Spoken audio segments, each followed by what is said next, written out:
take you through the garden real quick. It's got some ugly spots and it's had a rough week or so because of some flow issues, but everything's okay now.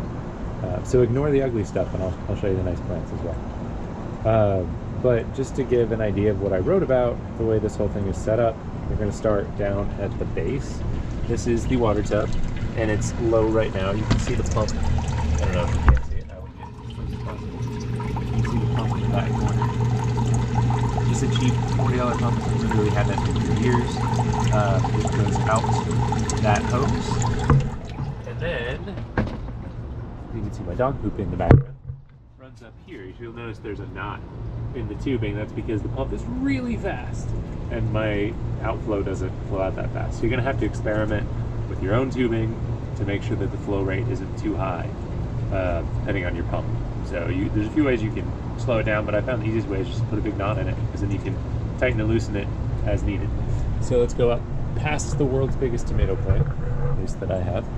And here is the input, right? So we got the hose going up, the input right here. So you can see it's a little above center on that white cap, and that white cap is glued on.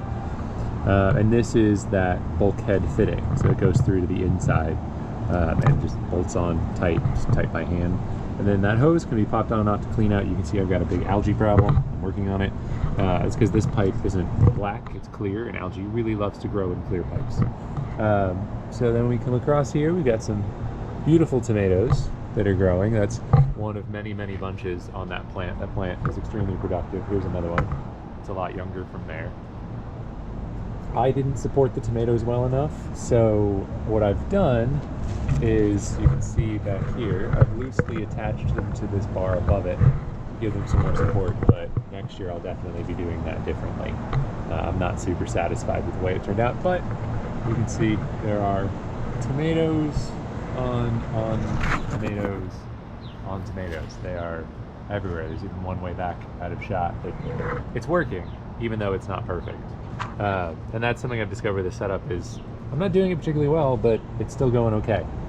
I've had these tomato plants crack and break, and I've lost some bits, so you can see right there.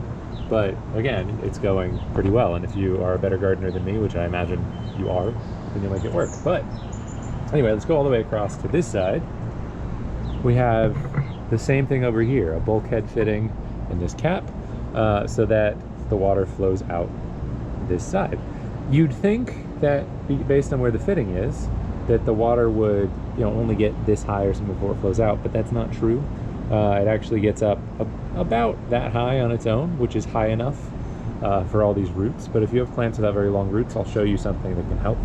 This also has clear tubing, but you'll see I covered it in this black tubing that I just had laying around to keep algae from growing in it. And then let's go back a little bit. You can see that full loop. So we go from the outtake of one here down the tube to the intake that's again high right here.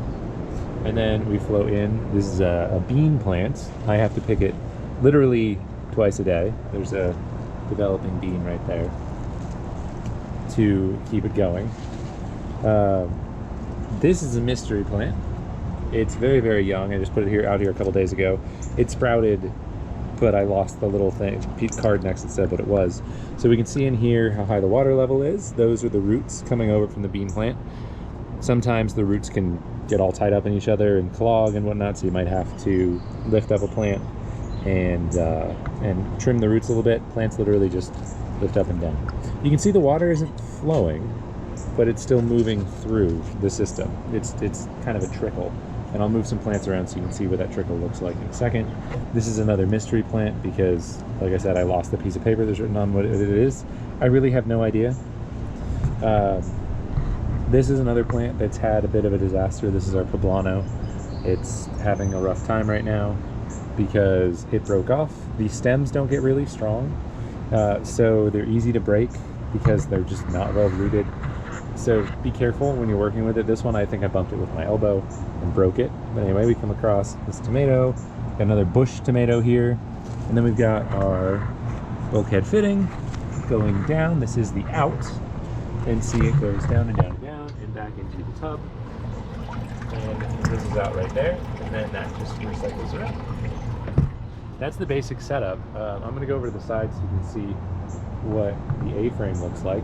You can see there's a sign on it because people are coming to trim the tree and I don't want them to mess it up. This is a really simple A-frame construction. You can build this any way you want as long as you can get one row above the other. That's really what it comes down to. That's all you got to do. You need to make sure that the pipe for the output never rises up. Water normally will move via siphonic action, so it'll flow up a pipe and then back down, but that's only if the pipe is completely full. Why don't I turn this around? Hello. That's only if the pipe is completely full. This pipe is never going to fill completely up unless we did something wrong. So we want to make sure that it's always available to flow down. So if you put your pipe on so that it's level or that it's going up, that's not going to work. And you can see this isn't pointing way down, it's just enough to keep the water flowing. Let me see if I can show you, sorry for all the camera motion, I'm going to show you in here underneath this plant. I don't actually remember what this plant is. No, we can't quite see it. Fortunately, GoPros are waterproof. So, 1 second here. You can see you can just pick plants up, move them around until the roots get really huge. That one can rest out of here for a second. Alright, this is going to go upside down, but I want you to see what it's like inside there. Let me make sure this is closed up. This is waterproof. Yes. Okay. You can see, hopefully, the water trickling in down there. It's a very slow flow, but it's just trickling through. You can see just that same massive root plant there. It's remarkable what these plants produce. So sorry that was upside down, but that's the best I can do with it. That's the basic setup. It's not complicated, honestly. Wipe some water off the screen. There we go. It looks like there's a lot of parts when you actually write them down, but when it comes down to it, it's not super complicated. The only other thing, I guess, that we can look at more closely is, we put this plant back, is the way those little clay pellets work. So you can see they're just supporting the plant.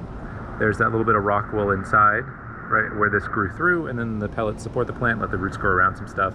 When you take plants out, they generally take the pellets with them, and they're just too bound up in the roots to separate the two. But that is all. Yeah, I can't think of any other elements to really point out. Some things are very particular to my own system because they've come through my own problem solving. So this little piece of wood here I needed because with all this weight on it, the wood sagged, and so I just put that on to lift up the middle and make it level all the way across. I put these little pieces of foam down underneath the zip ties to hold the zip ties tight, just so this thing doesn't move around, and it's just zip tied on so I can trim them off whenever I need to. This whole frame is kind of mobile. I moved it forward 6 feet earlier because the tree trimmers are coming and I wanted to get out of the tree, but normally it's right up against the tree. And as you can see, I've got room for at least 3 more levels, and I'm going to put in one soon because I'm putting in more pepper plants. And I'll probably put them up high so the dogs don't eat them, but we will see. So that is it. Here's another tomato off my bush tomato hiding back there. I'm going to refill the water in just a second here because it needs a refill. And I'll be adding nutrients then, but you just follow the instructions on the nutrient solution and kind of guess at how much water you put in. You don't have to be perfect. It's fine. And then you wait. And in my case, I wait another month or so until this gigantic tomato is ready to go, and the 50 other ones, and see how it goes. So that's all I got. Let me know if you have any questions.